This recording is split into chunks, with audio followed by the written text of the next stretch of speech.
چرب استفاده میکنم، رنگ قهوه‌ای. این پالت رنگینم برند فورور 52 هستش. از یه فراش استفاده میکنم رنگا رو بگیر. از رنگ قهوه‌ای برمی‌دارم، قهوه‌اش خیلی خوش رنگه. بدون اینکه به پشت چشمم کرم یا کانسیلر بزنم، رنگ قهوه‌ایمو کاملا مارک میکنم. بیشتر میخوام تو این سایه با سایه‌های پودری کار کنم، فقط در حدی که پشت چشمم چرب بشه دارم از رنگ استفاده میکنم. مرحله دوم براشم برعکس میکنم، از رنگ کرم برمی‌دارم. قسمت بالا میزنم و هر چی بالاتر میرم رنگمو روشن‌تر میکنم. از رنگ روشن‌ترشم برای قسمت بالاتر استفاده میکنم با برش تمیز. حالا رنگی که دارم این بالا میزنم بچه‌ها اگر دقت کنید متالیکه، یه کوچولو هایلایتر داره توش. از این بیوتی بلندر استفاده میکنم، کاملا ضربه‌ای بلندش میکنم. یعنی تمام اینا با هم ادغام میشن همونطور که می‌بینید. به کل پشت چشمم چربی دادن و یه رنگ ریز مثل برند فنتی بیوتی استفاده میکنم.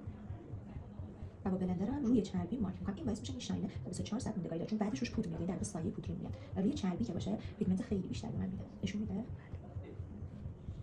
بیفته لطفا از رنگ قهوه‌ای و قسمتی که حجیم شده است برمی‌دارم و اضافهش رو به قسمت دستم میگیرم. یه نیم دایره اینجا تشکیل میدم.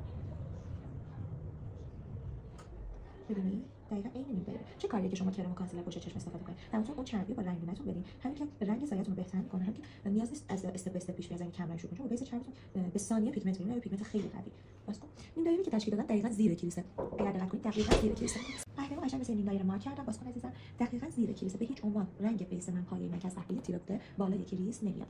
میام از این قسمت که بلند دیگه رنگ زرد و آجوری رو با هم ترکیب می‌کنم کف دستم و بعد میام می‌خوام این خط از بین ببرم دیگه، فیدش کنم، بلندش کنم. کمی از این خط بلند کنم میره بالا، سایم چرک و کثیف میشه. از تو خودش شروع می‌کنم به فید کردن به سمت بالا بچه. دوباره شارژش می‌کنم. یهو نمیام یه حجم خیلی زیادی رو بردارم دختر. هر مرحله میام این رنگو شارژش می‌کنم. ببینم عشق. میگم از اول مشکی رو بزنید سرتون چرک و کثیف بشه. من بیس کامل زدم، روش اومدم قهوه‌ای خوش کردم، فید کردم و بعد دارم از رنگ مشکی استفاده می‌کنم. فیدش می‌کنم. مشکی دیگه با بیس زیرین که قهوه‌ای بود میام فید می‌کنم. نه باز با آجوری و زرد. دوباره همینایی که توضیح دادم خیلی هر مرحله شارژ می‌کنم تا جایی که به رنگ دلخواهم برسم. ببینم.